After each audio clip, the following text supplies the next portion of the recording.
So, this is going to be an inspiring afternoon. Welcome to ThinkHealth 2023. This international forum has important industry leaders discussing topics related to the impact of technology on medication adherence. Whereby medication adherence is described as the extent to which patients take their medicines correctly, as prescribed by their healthcare providers, of course. And non-adherence, I think we all agree in this room, is an extremely important topic to discuss, since it leads to really high numbers of avoidable deaths and also really high numbers of avoidable costs impacting the economy, of course. And the industry, I think, is in need of new strategies to improve adherence and medication safety, of course. And then we have the opening statement, technology can lead the way. And after this discussion, we will see to which extent that is actually true, of course. My name is Wendy-Kristy, and I am here to moderate this panel. I'm absolutely honored to do so. And through my work, I've been blessed to conduct interviews in a wide variety of industries in more than 4,000 companies. So my take on innovation is quite broad. I've been catching up at your industry, a really interesting industry, I might say. And it was not hard to prepare a lot of questions for you. So my only advice is that you don't answer them all in length, because I know that you're really passionate about your work and that we can talk for hours and hours, and we only have just like 1 hour. But let me show you the expertise of the panel here by giving you a brief summary of their background. And I know that your experiences hardly can be reduced to 2 or 3 sentences, but I'll try it anyway. On the left of me, we have Martijn Veldmaat. You're a medication adherence expert, of course, and you have an extensive background in multi-dose packaging with pharmacy automation products like the multi-dose dispensing technology. Let me also introduce Richard van den Brink. You launched Global Factories in 2000, so I did the math. That's not really hard. 23 years of experience. Yes, in a repacking medication market. And you invented pharmacy automation products as well, like the medicine detection machine and the blister packing machine. Right. Ralf König. You had 4 pharmacies up until 2023, and now you're the founder of E-REZEPT Enthusiasten. And that's a platform with a lot of stakeholders of the healthcare sector, of course. And you're dedicated to the introduction of e-prescription. So like a digital revolution there, with a lot of experience in blister packaging as well since 1999. So you can talk about that as well. And then we have Hilsenroth, all the way from the USA, and you've spent 30 years in healthcare, and as CEO of Medminder, you lead the team to improve medication adherence, of course, and you do so by a platform with hardware, software, data services, and a full pharmacy, full automation pharmacy. All 4 of them are using technology to improve medication adherence, and that's, of course, the main team. Yeah, you can clap for them. They haven't done anything yet, but okay. No, we have done a lot. We prepared this. That's true. So I would like to start this panel's discussion if everyone is ready, and I will do so by summing up. And I think that we have a slide of the challenges, quite a few challenges that your industry is facing, right? So we're waiting for that to show up on the screen, but then again, it's a list, and of course not a complete list. So I can start with you, Martijn. What do you think, in your perspective, are the most important reasons for non-adherence? Most important, that's a long list. Yeah, I know. We have a few of them. We can fill the hour. So if you, so I have a lot of experience at the back end, so close to the patient. The reasons for them not being adherent could be as simple, my blue pill is now yellow. I will not take it. My round pill is now oblong. I will not take it. My pharmacy is not doing a great service. I will not take my medication. I had a bad experience with my doctor. I will not take my medication. So a lot of personal reasons. It's forgetfulness. It's not lack of knowledge. All these items. But I think a lot of people misjudge how small reasons have these huge effects. So not liking your pharmacist's service is a huge reason, and they never appear in any of the official lists. No, so it's like an indirect effect. Yeah, I think you should be careful not taking into account the small ones. And if we take a look at the list, there's like, for example, growing population of the population getting older and older. So if that's the case, won't non-adherence only increase in the coming years? As we all are sitting here, everybody knows, everybody cites studies that 50% of us will not take their medication correctly, 50% of the time. So we all have that issue. And nobody usually believes me when I say that because, no, I'm 45 years old, I can take my medication. No, you can't. You need help. Yeah. And I can show it to you. I can prove it because we have data. But that assumption, everybody makes that assumption that it's not a problem. So I think it's important to actually keep pressing that it is a problem and show facts instead of simply a pharmacist saying it is an issue. Yeah, it is actually like simply to explain because he did it to me with Tic Tacs, right? Yes. Yeah. When a new pharmacist came in our pharmacy, we gave him a package of Tic Tac and told him to take 3 times a day, 1 Tic Tac, 15 minutes before breakfast, lunch, and dinner. You can try it. It will not work. It's so hard. That's easy, 1 tablet 3 times a day. Yeah. But you have to feel it by yourself to feel, okay, did I take it yet tomorrow? Oh, was it yesterday? Okay. Oh, now I start eating. I had to take the tablet 15 minutes before. It's not so easy, and it's only 1. Yeah. So try it to feel the problem of adherence. I took mine 1 hour ago, so in about 2 hours I will get, There is this statement from the World Health Organization that sums that up, of course. They say, on average, adherence among individuals experiencing chronic disease was 50%. That is an extremely disturbing number, of course. I think we have some more numbers as well. And that results in those high numbers of deaths, high numbers of avoidable costs, of course. Troy, these are mostly numbers from your country, so I would like your take on that, of course. And can you tell us how big the problem really is? Well, if you look at the U.S., and again, this is specific to the U.S., there's 56 million people right now, 17% of the population that's over 65.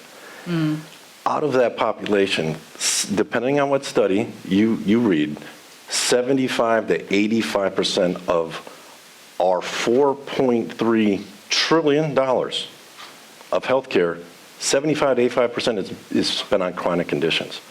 So that number of 56 will be going to 77 million by 2040. So we need to get really good at managing those chronic conditions and creating a path forward for these patient populations to succeed. Basically, our job is we need to extend the shelf life of a human at home as they basically decrease the movement of a chronic condition to a disability. So it's a significant numbers that are going to put a tremendous strain on the healthcare system. Big thing. Yeah. That's actually my question to you guys. Do you see similar figures in other countries as well?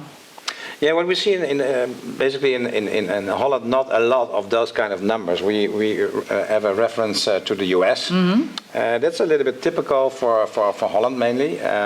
We see we had actually that discussion this morning. Why is that actually? So they say hundreds of millions costs we have in our healthcare systems. Because of that, but it's a reference to the numbers we see in the US. So that's really something. The main numbers we talk about 50% are non-adherence. We need to do something about that. That's what you can read back. But still, we need to find a way to have the good data and the numbers behind it. So we see more and more products, and we will talk about it later, but we see more and more products which give that inside information. So, and about Germany, it's again a different story. We don't have data for it. And that's the problem, because there's no data, there's no money for it. Can you make like an estimation or something? Yes, it's only like that. Yeah. You don't have an exact number, and so you can't go to the ministry and tell them, give us money, we will manage it better. And you were told from all the physicians and all the pharmacists, we do our best, but there's none. And that's a problem. We have to have studies to see what's now and what we have to do. In the US, why are those numbers so easy to get? Just because of the reporting requirements, and a lot of it's tied to reimbursement. So again, $4.3 trillion of healthcare in the U.S. Serious number. It's not. We don't get a good return on investment in the U.S. Our life expectancy is in the middle of the pack in developed countries, and obviously, people who take their medications, they live longer, they have a better outcomes, have a more fulfilled life. Obviously, it's a significant problem in the U.S. I think it's safe to say that addressing this problem is vital. I think I read an article at your LinkedIn as well about governments and assurance agencies that do not have the intention to invest at the same level in every country. True. So if let's only look at reimbursement. So reimbursement for anything that has to do with adherence is in most countries zero. There is none. Although they spend a lot of money on making sure the roads are safe, so that we don't have so that we save one death in traffic, for example. It's the same in every country. In the Netherlands, we actually have a good situation. There is reimbursement for doing adherence packaging. There is reimbursement for doing technology and getting data together for analyzing patient situations.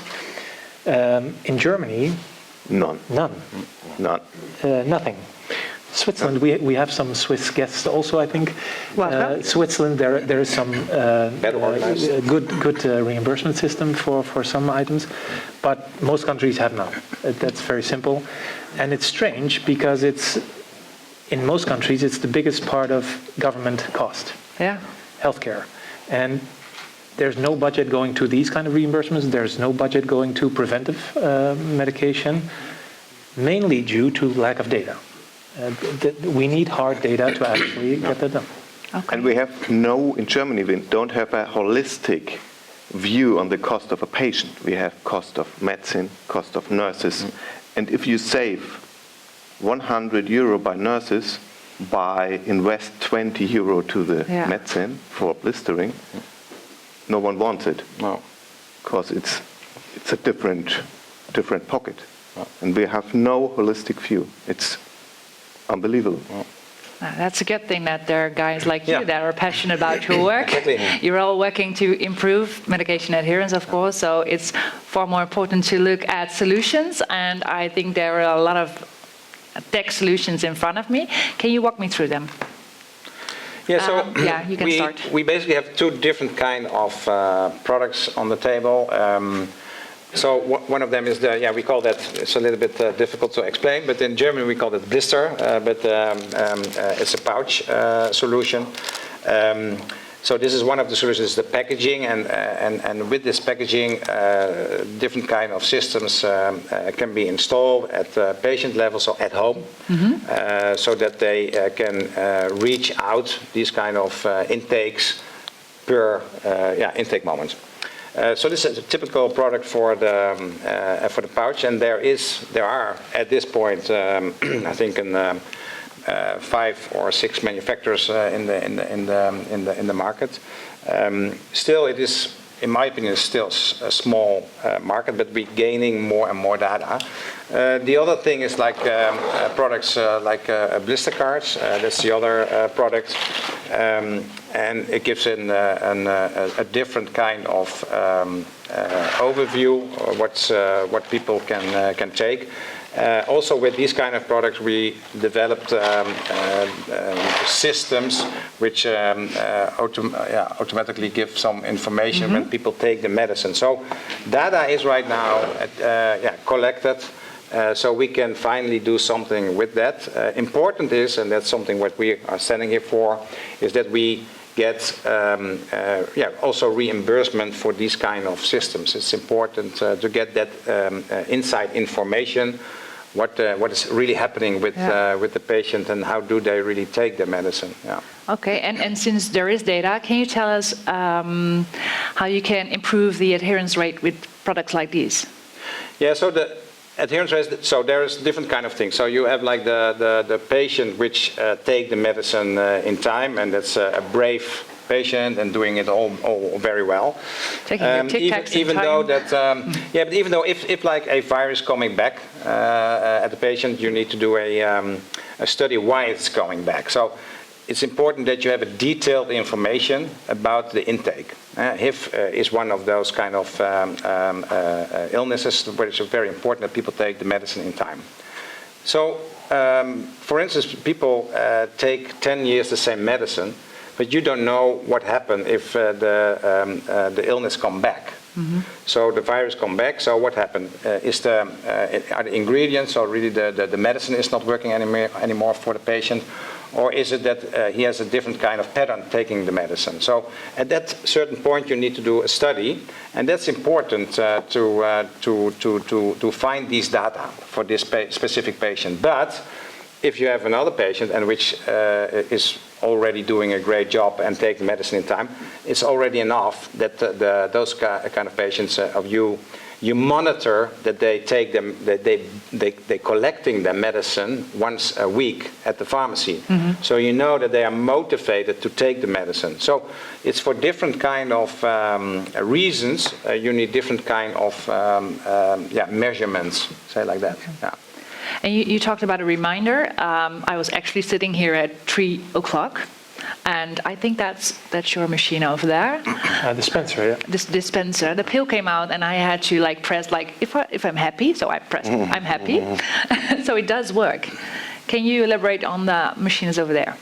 It definitely works. I can confirm. I haven't taken that pill. I did take the tic-tac, but no. Yeah, so one of the questions you always get with this kind of technology, yes, you monitor that people take it out. Yes, you monitor that they take pills out of their pocket or out of their pouch, but you don't know whether they swallowed it. You don't know whether they took their medication. So, but that's actually not a problem. So when we do a project with Spencer at a home care organization, and they actually see that the pouch of 8 o'clock in the morning is still lying next to the machine on Friday, and it's the pouch of Monday, then with the newest technology, you can actually do different things. So you can, at the next dispense, 8 o'clock in the morning, the next morning, you first ask a question through the device, can you please put a glass of water ready? That usually is enough to make people take their medication, because that's a trigger, water, I need to take my medication. You can check, with the technology you can check, did they actually do it by simply asking the question. If that doesn't work, the next morning you do a video call through the device. You actually see in the platform that the medication is taken out, you do a video call and say, good morning, how are you? Could you please take your medication? Then train the patient until they are adherent again. So current technology, and it's not just Spencer, there's a lot of different technologies that do that, actually facilitates doing that. Now the next step is getting people to do it. Yeah, I did it. The technology is there. So it can be done. Okay. I think it's not hard to imagine that the complexity of multiple medications for just one person. Of course, I see that with my own grandfather, because I recognize those bags, this pouch packaging. And the pharmacist can tell how he should use his medication correctly, and then he goes home. He goes home and he takes his medication at home. Since I was not at the doctor's appointment, I did not know what the pharmacist said. and if he took it, or that the pills rolled under the couch or stuff like that.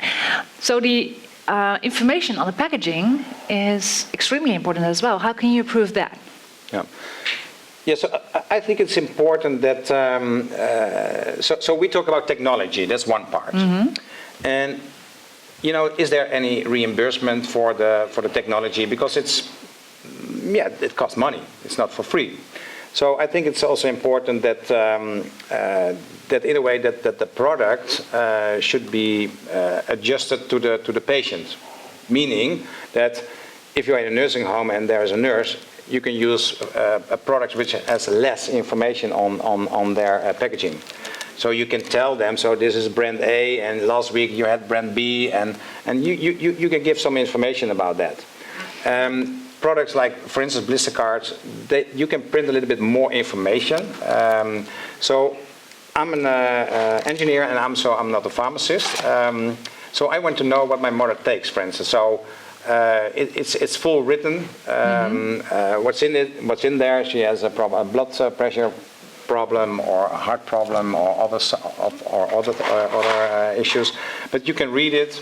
You can understand it a little bit better. So I think important, I think, is that there is a selection, in my opinion. But maybe you think it differently. But it should be easy to use for people at home. And personally, I make a split and saying you need to use products with less information at the institutional market, and these kind of products more at the home care market. People need to have an understanding. So you don't take it. And what you're saying, I have a change of a drug. Yeah, you were saying that before. So you can see that because it's printed, it's now not a red drug, but it is it's blue or whatever. And it changed. It is the blood pressure product, and it is a different brand, for instance. And we see a lot of changes happening in the pharmaceutical market because of the shortage of drugs. But anyway, so this is the way I see it. But I think do you see it the same way? Because seemingly this serves the same purpose, of course. No, I do. I think there's a lot of information sometimes missing that sometimes when you have a change you need. So whether you print it on a blister card or you display it on a screen that you use in a device, the way that information is displayed is another factor that's important. So people that, in the Netherlands we have a lot of different cultures, and I get asked questions all the time, could you do Turkish and Dutch on your technology? Yeah. Most technology can actually not do that. 2 languages at the same time. All these kind of things are, it's communication. So pharmacists are not the greatest communicators in general, I would say. The pharmacy market in general is not great at communicating stuff. So we need to find all ways possible to communicate, whether it's on a printed card, which gives a very nice overview at once, or even on a pouch. If somebody is blind or has difficulty seeing, then maybe you only need a very big 8 for 8 o'clock in the morning. And that's stuff that we can actually do, but not a lot of people are doing. So here with cards, you can make a big step. With different communication on pouch, you can make a big step. I think not a lot of people actually pay attention to that. And I see like the QR codes. Yeah. Is that information as well? Yeah, so there's always more information needed. But all the time I say, look at the people who are not a pharmacist. They don't understand this. So if you want to have more information, you can, for instance, scan a 2D barcode. What is really behind this medicine? Is it really something what my loved one still needs to take? Where you don't know, because people normally take their drugs year in, year out, and the same thing. But maybe some drugs they don't need anymore. So it gives you, as a non-pharmacist, it gives you information, and I think that's also important. Yeah. We'll get to the less technical solutions and more tangible, less tangible. But I really want to ask you, how's the situation right now? Who is the target group for those products? In Germany, it's a service for from pharmacists for homes for elderly people. Yeah. I think more than 90%. So it's not a really for adherence, it's because there's a nurse giving the medicine. It's only for cost reasons. We have to bring it to people at home. Yeah. And that's a need for the future. We have to do it. And I'm sure it's all about people. We have to communicate, we have to explain, because adherence is a goal between therapist and patient, fixed together. Mm-hmm. It's an active part of the patient. And we have to support him to know why the medicine is needed. If you get a heart attack and maybe 50 years old, you had no medicine before, and you leave the hospital with 12 different pills. And that's complex, right? Yeah. From one day to another. It's not only elderly people, it's people in our age. And we have to support them to know why that medicine, why you have to take it, and the why is very, very necessary. Okay. You just wanted to say something about the subject as well, right? Sure. Yeah. And I'll just say this, that as we're looking at adherence, adherence is a very multi-dimensional issue.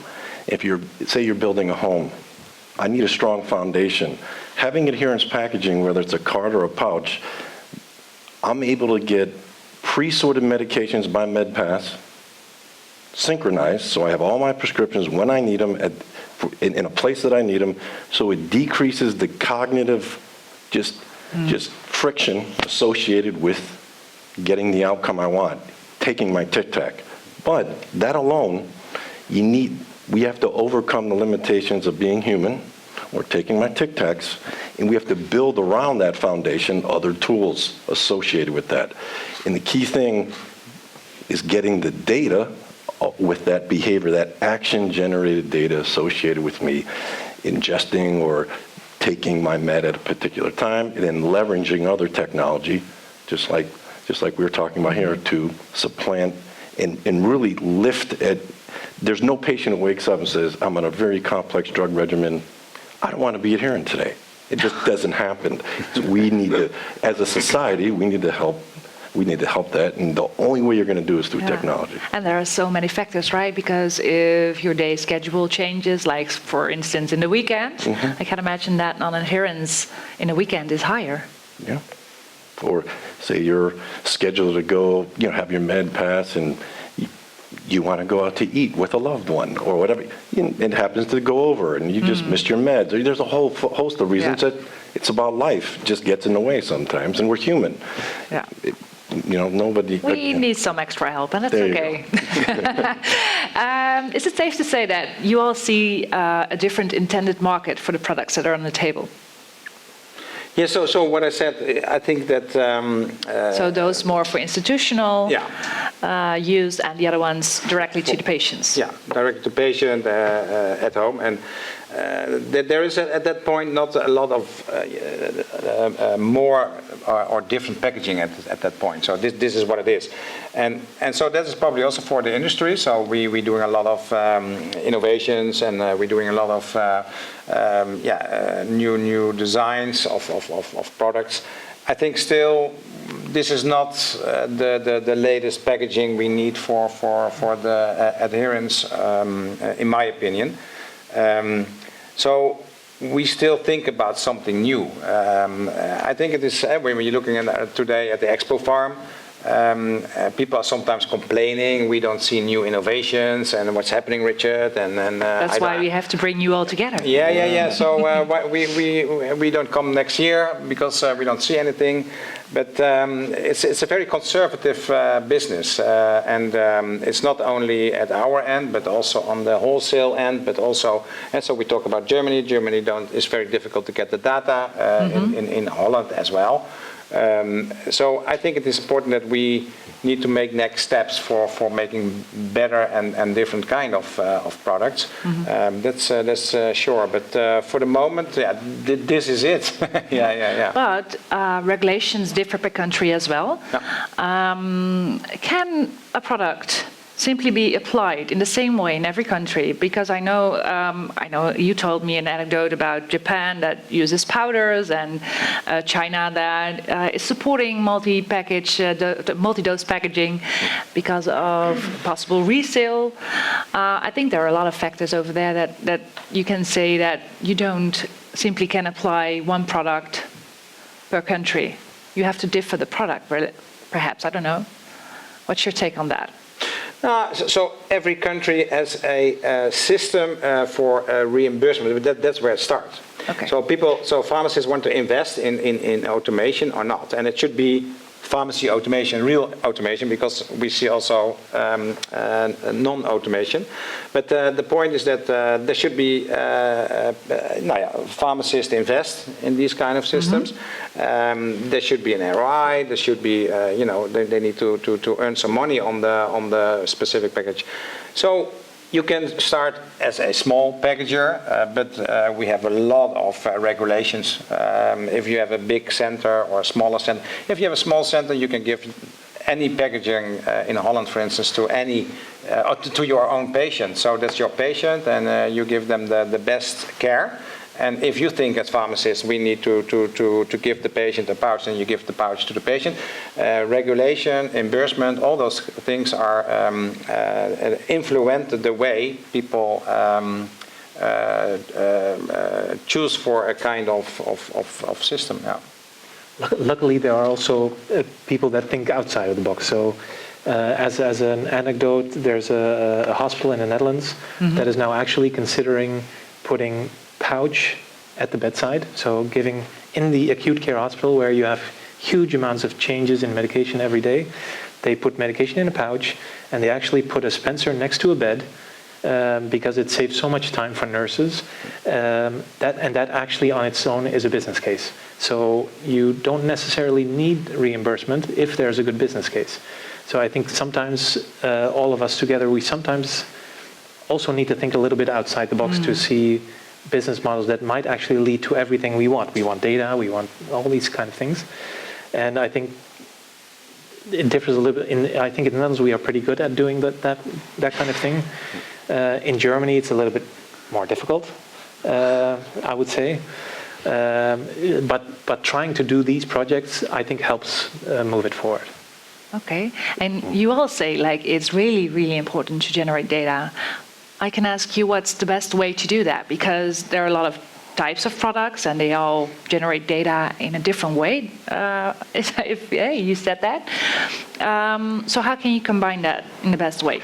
I think the best way to collect data is to have a platform that enables you to ingest it from third-party sources in a few different ways, and then have action-generated data from the patient actually doing something, like we were talking, whether it's pulling the med out, whether it's opening a lid, or taking their meds.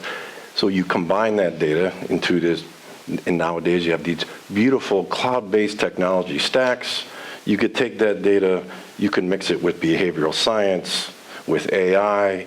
You can find insights how to nudge a patient to have the right behaviors associated with what's going to maximize their outcome. That, in turn, is going to decrease longitudinal healthcare costs if you keep people healthier. That, in turn, is going to, be very just positive for the healthcare system. But packaging is the foundation for this. And the key thing, when we're talking numbers, and again, U.S., it sounds like everywhere else too, it's how do you scale this? This is not something you hand fill. This is not something that you could impact. Say you impact 100 patients, and you just seen the numbers we just went over. We're talking millions of patients, or percentage of those millions of patients. You're going to have to use technology to do this. So I believe this technology-enabled, customer-focused platform that's going to give you a personalized care with a side of motivation. That is what the market is going to need to do this at scale. So collecting that data is going to be key. Yeah, but I think also important is that at the end there is the data, and who's going to do something with that? Yeah. So I see it in my company that we have a lot of data, and sometimes we do something with it, and sometimes we're doing nothing with it. So there's a platform. I think you have also the platform in the US, but who's at the end doing the analyzing of the data? You were talking about AI. And AI is important. So what you could do at that point is say, hey, I see this patient is not taking the medicine in the weekend.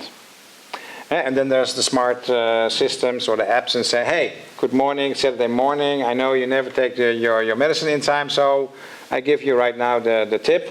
Do take your medicine in time in the weekend, although you're going with your loved ones and so on, having dinner, etc. So that's an AI type of thing we could do with that. But the point is, who is going to deliver that kind of service? Who do who you is think paid it should for? be? Whatever, yeah. Who should it be? Because there are like a lot of data. Okay, patients all around the world are the same, right? They take the same medication, and there's data in the US, there's data in the Netherlands, there's data in Germany. Who should coordinate that? Yeah, in my opinion, from the insurance company, but they need to see the impact of the non-adherence. So that's the point. And if you don't see that, and our government wants to reduce the investment in that, the upcoming, or not the upcoming, the upcoming or the current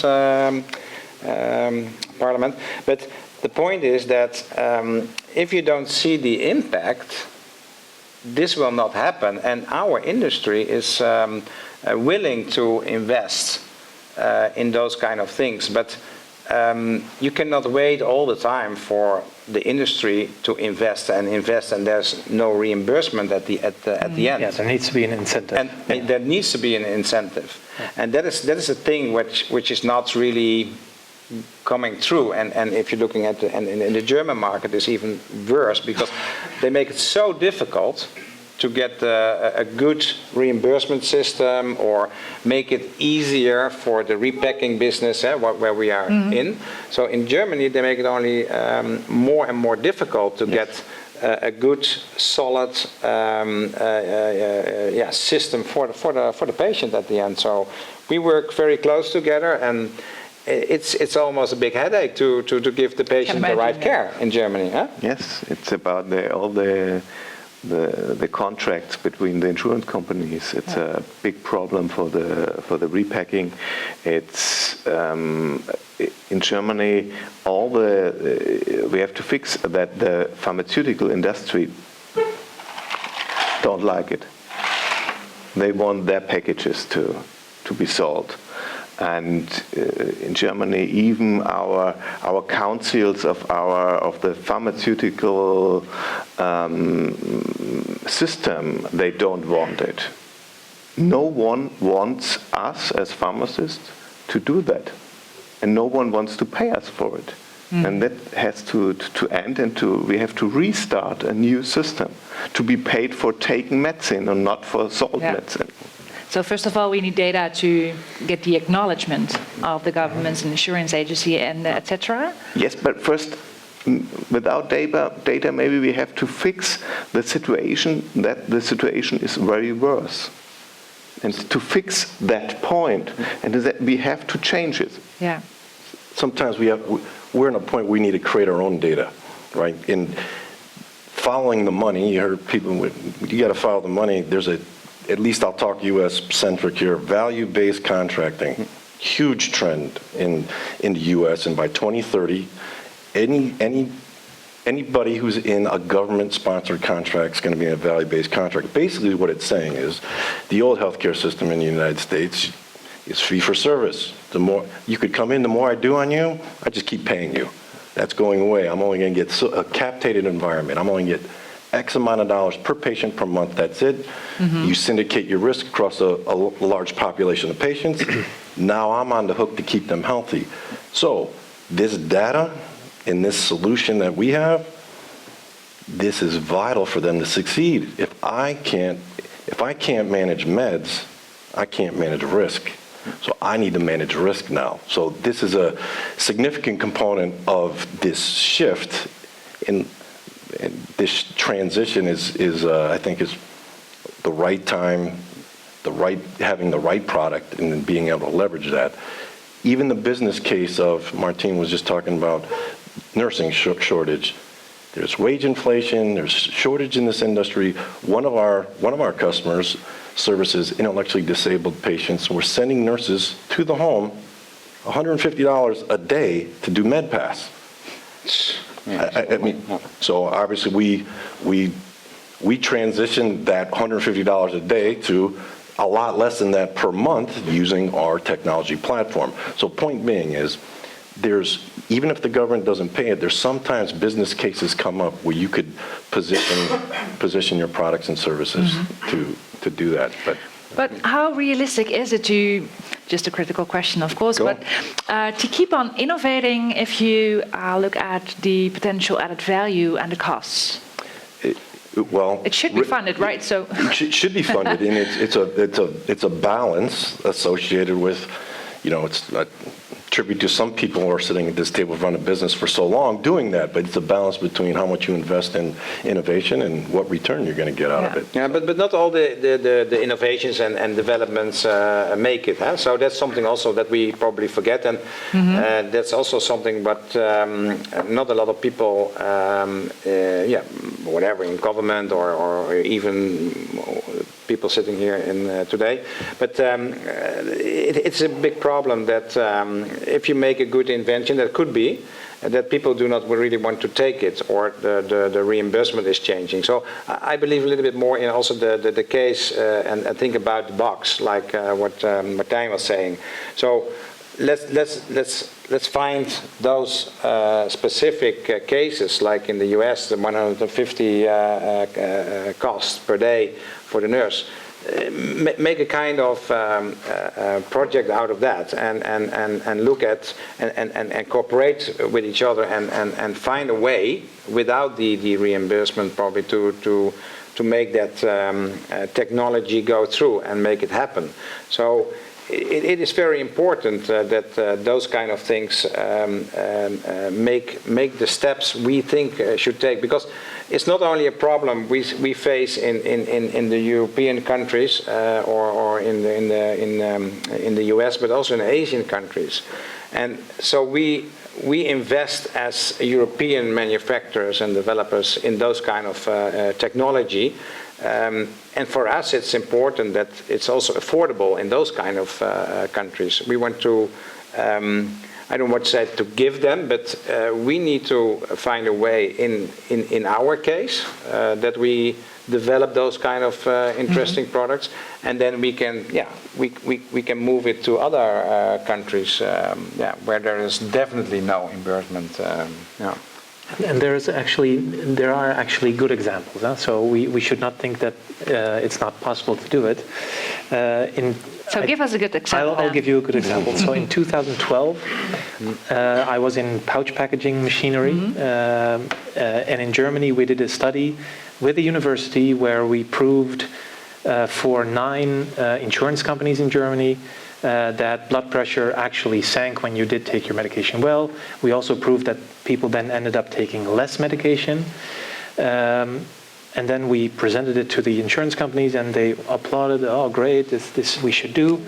And then after the presentation, when we got drinks, they actually said, Martijn, please, nice story, but do you really think that we care whether this person who's 85 years old, who costs us a shitload of money, actually lives?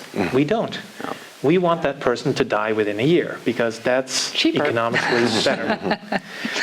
That was 2012 in Germany. And now the good example in the Netherlands is that currently a care organization, we know that when you use technology like dispensing technology or pouch, that the cost for an insurance company per patient is around €1,000 less per month.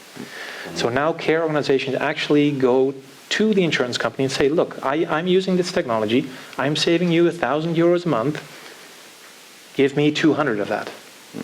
Because then I can actually make my care better, I can solve for my nursing shortages.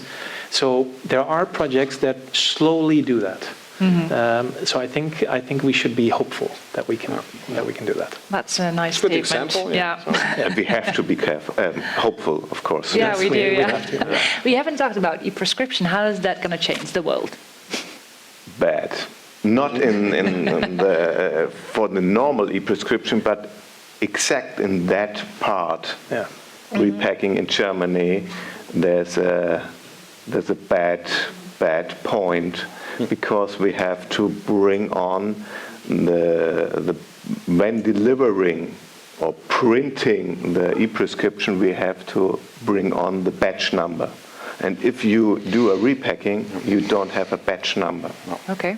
Because it could be 5 batch numbers over the next 100 days. And because of that, it's unfortunately the e-prescription, which is perfect for blistering, is not in Germany. Another point for Germany. Yeah, but this is what we can develop, so that's a good one. We will talk about that. So that's a big problem. We have a new solution. It's perfect normally for the process, but there's one problem with the contract. We have to deliver the batch number, and it's not possible. So it's a showstopper now. Yeah, but that's why you called Enthusiasten, right?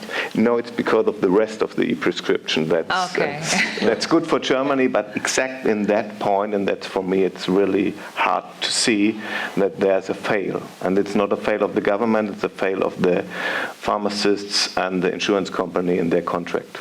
So it's bad, unfortunately, but I hope we can solve it, but I don't see how. Short term.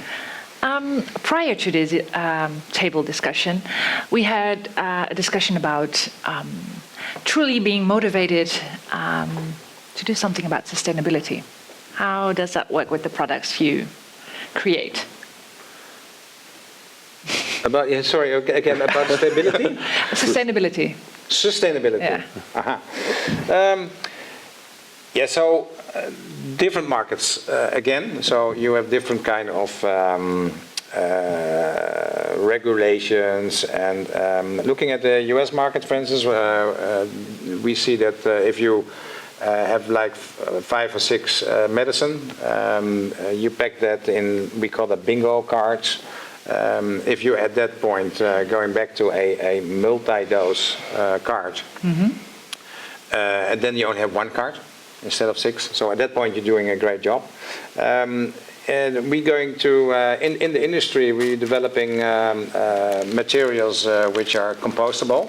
So sustainable, environmental friendly. A lot of people maybe not understand exactly where we talk about, because there are different things we need to talk about. We talk about, is it recyclable? That's one part. Is it compostable? It's compostable in a month or in a year or 10 years. So there's a lot of different kind of things. We see at that point a good movement. So materials which are compostable, that's great. We see at that point also blister cards made by different kind of materials which are also compostable, for instance. But there is also the cost. It's more expensive, for instance. We in the company, we are right now working on a closed loop of recycled materials. So it means that we are using all the materials which are used in the blister card. We're going through that specific study right now. I think it's important, but beside that, I think we already do a great job. And coming back to sustainable, but this is also connected to a kind of savings. That's another story, but it's a little bit connected to our packaging. The savings are at a high level. So, for instance, we give a 1 week packaging. So the 1 week packaging is. That's for 1 week. So if you see in China, people live in the countryside and they get bags full of medicine for 90 days. So if people die, you need to throw away for 90 days the medicine, or 88 days, whatever. But anyway, you need to throw it away. And if you have the customized packaging for a week or 2 weeks, you don't need to throw away all those things. But sustainable in our business, 100%. It's a big plus. That's for sure, and it is on different kind of levels. So One part is the savings of medicine. In Holland, there are right now repackers making a good advertisement about we save a lot of medicine because of the packaging I saw of something this. like that, yeah. So that's good. So it's two sides actually. It's the packaging and it's the medicine, to save medicine. Yeah. Okay. I think less waste of medicine is a big adventure of the blistering. And here's just even, take it even a step higher. I can make a very strong argument that in the U.S., 18 out of every $100 spent is in healthcare. If I could impact, this is $4.3 trillion, if I could impact a percentage of that, take that money and put it into wind farms, solar farms. There's so many things that we could do with this money that would be better than Wasting maybe it. wasting it in healthcare for non-adherence. So along with obviously that's the stronger argument I would have for sustainability, having a government have a very... That's a really strong argument, indeed. I received a statement from you, Martijn, in advance, and you say the following: seek for expert knowledge not at management level, but at the level where the everyday struggles in medication administration are best seen. Do you care to elaborate on that? Yeah, so what we were doing in the industry like 10, 20 years ago is there was a technical engineer who was brilliant, and he makes up a brilliant solution that he thinks will work at the nurse side. It doesn't. So I think more and more, I think most companies now actually listen to people who actually do the work. So whether it's about pouch or cards or technology, you need to talk to the people who will use it. In the Netherlands, we had a big problem actually when first these electronic dispensers were introduced. It was clearly an engineering product instead of a customer-focused product, and so you had a lot of technical issues at the beginning. And the reason, and because of that, the product got bad press, bad reputation. No nurse wanted to get involved in this kind of technology. So you need to do everything you can to have that first. The nurse, if she needs to be on the line or he needs to be on the line for 2.5 hours with a help desk employee, that doesn't work. Because they need to go to 5 other patients. So I think technology companies should do that more. Simply spend time in the beginning listening to your customer. I think we are doing a lot better nowadays, but I still think we can do better. Yeah, 5 hours, 2.5 hours on the service call. Yeah, that's something. Yeah. Does anyone else want to make a statement? We covered a lot of topics, but then again, that's your moment. I think we have to start earlier, not only at elderly people, as I told before. You should start earlier. When you get a medication, you should get it packed by day, and to get used to. Then it's not a problem. That should be the normal kind to get medication, and not a package with 100 pieces. Or an amber vial.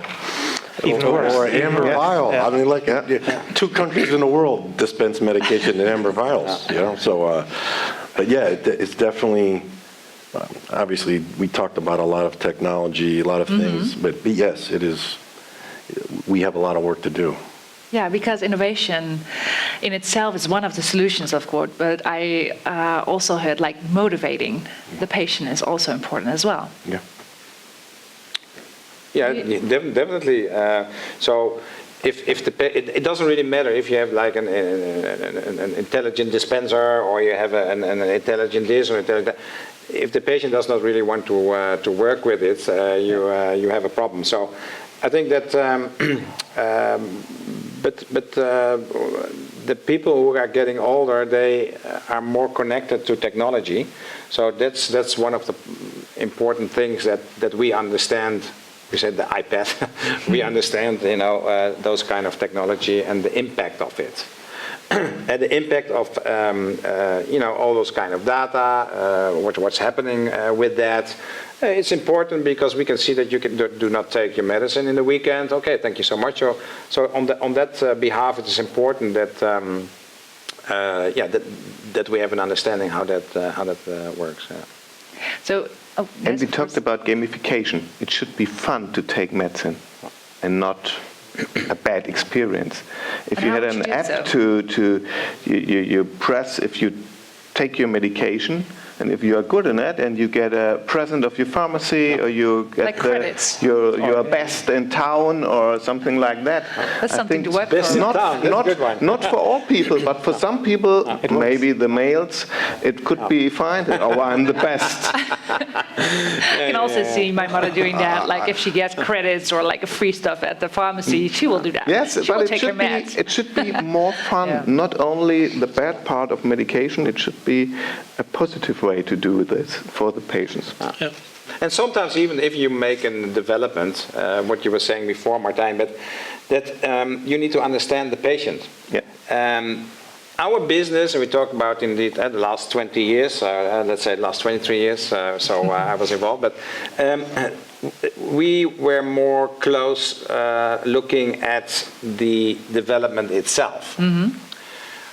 There was like a period of time, 10 years ago, we were saying, hey, maybe we also need to have a look at the patient and what he or she likes to work with or understand it, or why don't we even ask them, do you like to use this one or that one, or, you know, why? We don't do that. It's this or nothing. Huh? So this is my pharmacy, he cooperates with this kind of systems, so we can supply only that kind of solution. And that's also typical. So I think, in a way, in all those kind of areas, we can cooperate. I think data at the end will help as well. So looking at, we had discussion before this congress, but we were saying, okay, what we're doing with the AI stuff? Yeah, nothing. What we're doing with, so there's enough things to Room do in for the industry improvement, yeah. to make it better. And I think that to be dependent on the government or insurance companies, I don't know if that will work at the end. But mainly development for the patient, I think we make a mindset. Again, what Martijn said, so people need to like it. Ralf said it as well. So you need to like the product, the people like the product, and that's the way you need to invent and make the new products. And that's the only way how you can make new products. So I was saying and complaining in a way, we only have two ways of packaging, two types of packaging. But I think that if we listen a little bit more to the patient, more to the market, then maybe in 1 or 2 years there's a new packaging on this table. Okay, that's good, because a table discussion at a conference like this, I think the importance of it is really clear. So what would we discuss in 2024 in terms of topics? I think 2024, since in these beautiful cloud-based technology stacks they've implemented now, generative AI, is how do we take that? First, we need the data. How do we take that generative AI and leverage it? I think this is just my personal opinion. Would love to hear everyone's thoughts on it, but falls into two categories. Doing things better. So things that are routine, repeatable, rules-based, like getting a prescription filled, doing some clinical documentation, prior authorization, things that are how do we do that better than we're doing it now? So using AI. And then there's doing better things, and we kind of touched on them, is getting this data and then, again, doing some behavioral modifications with our patient populations. And it's incumbent on us to design solutions that are elegant and don't intrude on, make them action generated rather than having, if you have to have a patient do one extra step, the compliance rate is going to go down significantly. So how can we design solutions that the patient just needs to be the patient, and we need to support that patient kind of like we're their healthcare coach digitally. So what's your take on that?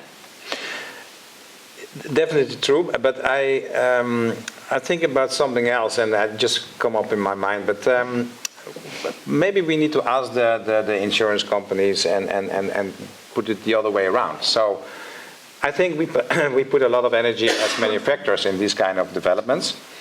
We are inventors. and we make something, and yes, we listen now to the patient. So different than 23 years ago. But I think it's also important to understand what the insurance companies would think about the next step. Is that the development? So are we investing? Okay, we do that, and then we find out of the box the return on investment. Or are they coming with something? So maybe it's a good thing to if invite you say, them. 2024. What do you think? Is that normal that we think for you, or that we save money for you, or are you also think with us how we need to make next steps?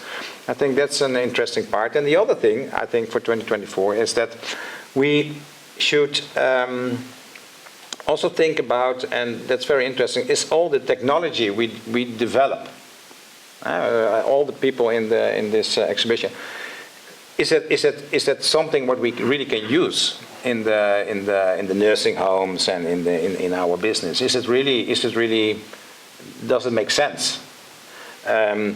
Or is it like that we need to pinpoint more on the development, because there are small companies, I saw that today as well, they make very nice products, but they're swimming around, they don't know what to do with the technology. So in my opinion, probably we need to help them and say, hey, you are here and try to sell your product in the whatever market, in the nursing home market, but you need to go to another market to help them a little bit more, to show them, because maybe in 2024 they are bankrupt because they did choose the wrong market. So I think interesting is for next discussion, is all the technology really needed, and can we use it in all or different kind of markets in the world? Because I see still the business is the world business worldwide.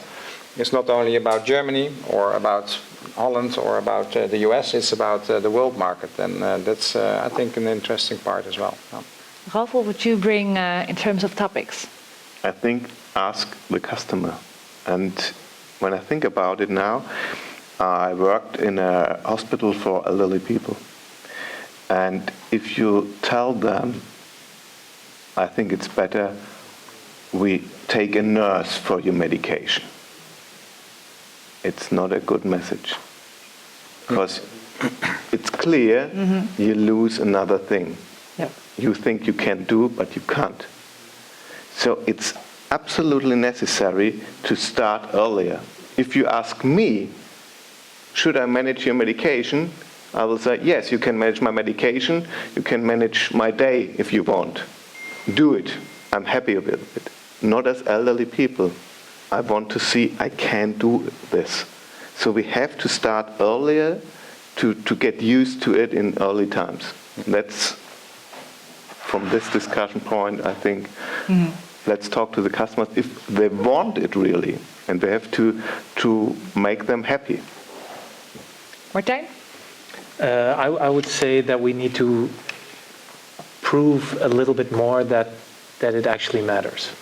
So we have a lot of data, but sometimes it's problematic to actually tell people about it, to convince people that then you should invest in it. As a small last example maybe, I can actually tell people, I can tell doctors that this benzodiazepine leads to 5 times more falls with this patient than the other. So please prescribe the other medication. The data is there, but the only thing that happens is that my data scientist actually presents at a conference, and that's it. I think that an insurance company should take that data and say, oh, then we reimburse only that benzodiazepine. Yep. And so I think we can push more with the data we already have. So also invite the assurance companies at this table. And show them. The opening statement was, can technology change the way, lead the way to improvement of medication adherence? And after hearing your viewpoints, I think it's safe to say that it does, of course. But I've been asking all the questions, and we also have an audience and a Q&A. So if there are any questions in the audience, you can ask the panel members as well. Can you state your name and your company? My name is Ron Ziegler. I'm from Switzerland, and we're building up a blister center shortly. And so we have Adherence, this is the customer side, and we have technology, that's what we see here. Yes, Adherence is the customer side, and technology is what we see here on the table. Now, I have understood that the technology today brings 0 errors into the weekly dose. Okay, that's what we see here, and I believe in that. Now, how about Adherence, and how about technology to engage more the end user? And this is my question to this audience here, or to the panel. Do you think, or do you plan, or do you develop solutions that will bring, let's say, the link between the technology, the blister here, and the weekly doses, to the handy, for instance? Because what I have, my parents, they have also this kind of medicine, and what they have always with them still is the handy.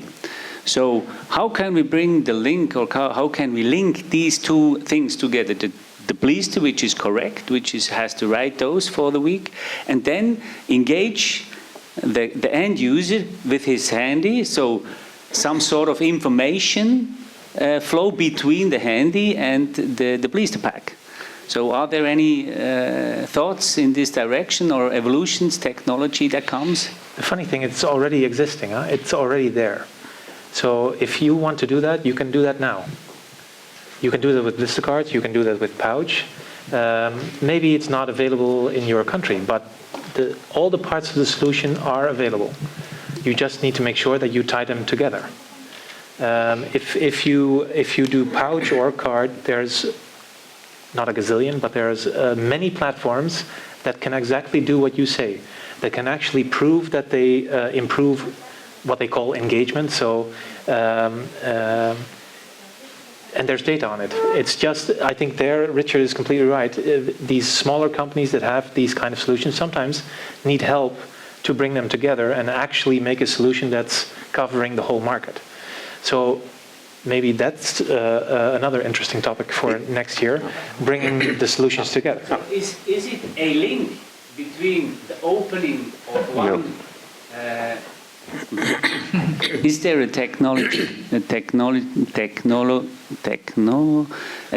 link between the customer who opens the first blister, so in the morning, and if he doesn't, then 10 minutes later there is an information on the handy, because the blister Like a has reminder. recognized, yes, the blister has think Troy recognized can- that he didn't open the first cup. Yeah, so like Martijn said, this technology exists today. We have two solutions for that.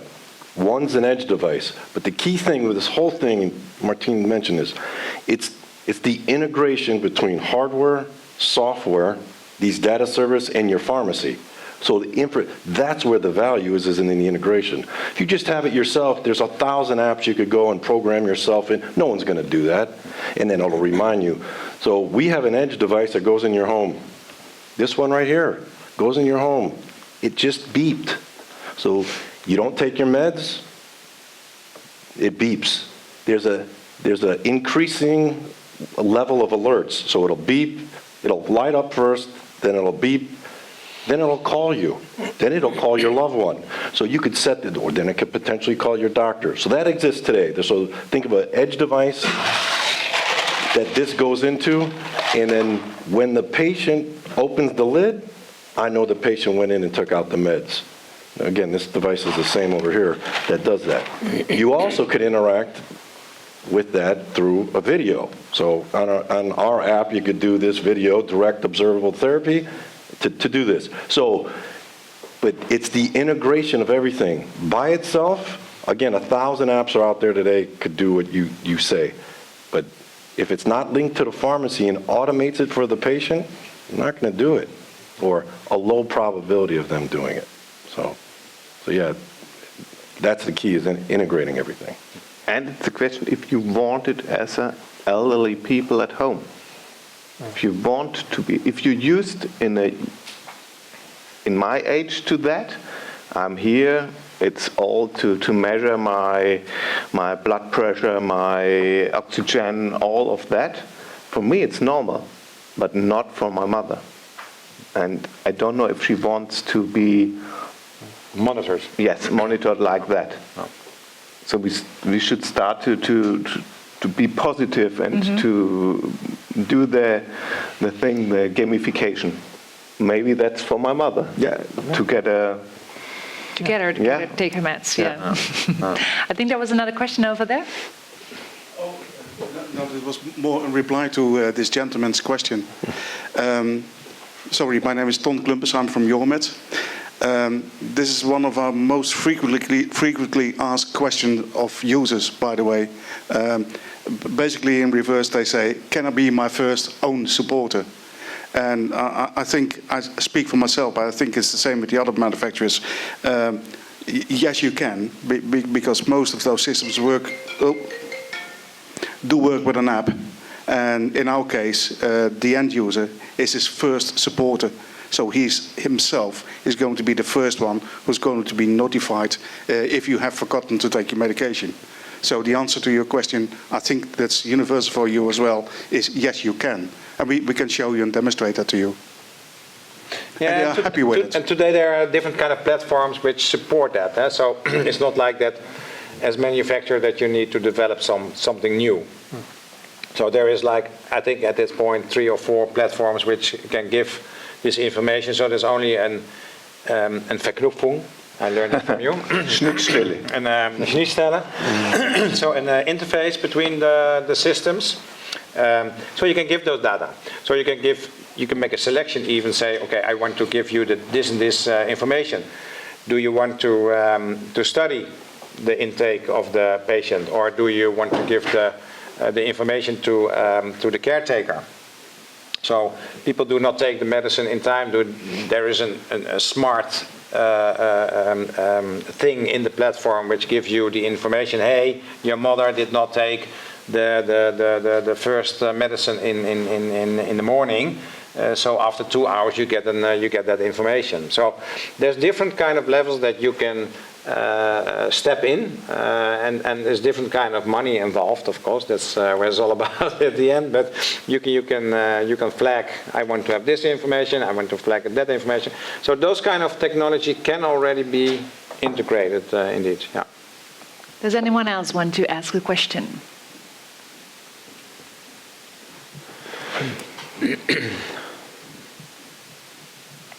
Hi, I'm Irfan Ali from Global Factories.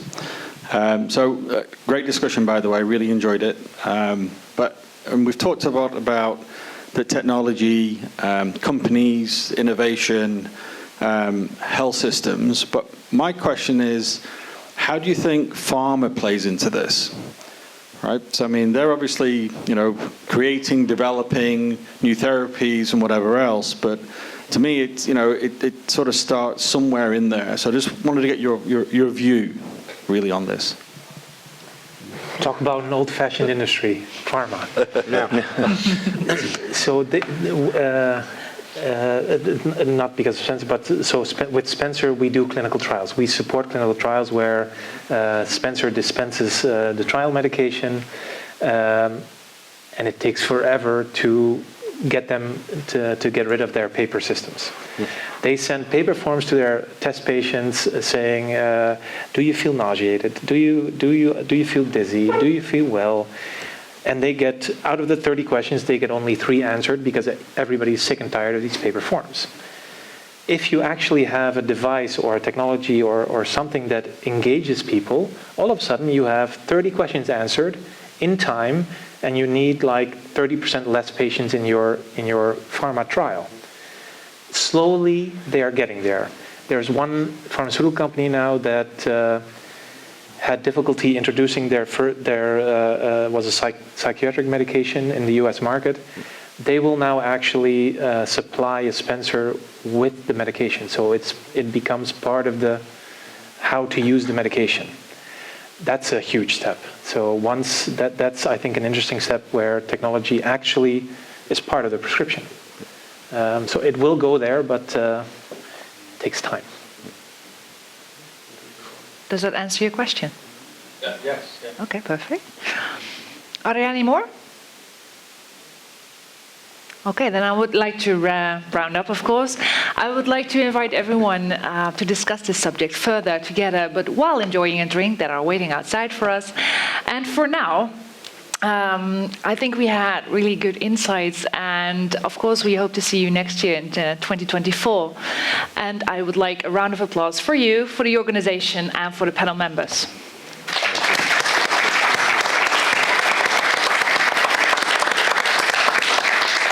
Thank you very much. Thank you. That's it. Thank you.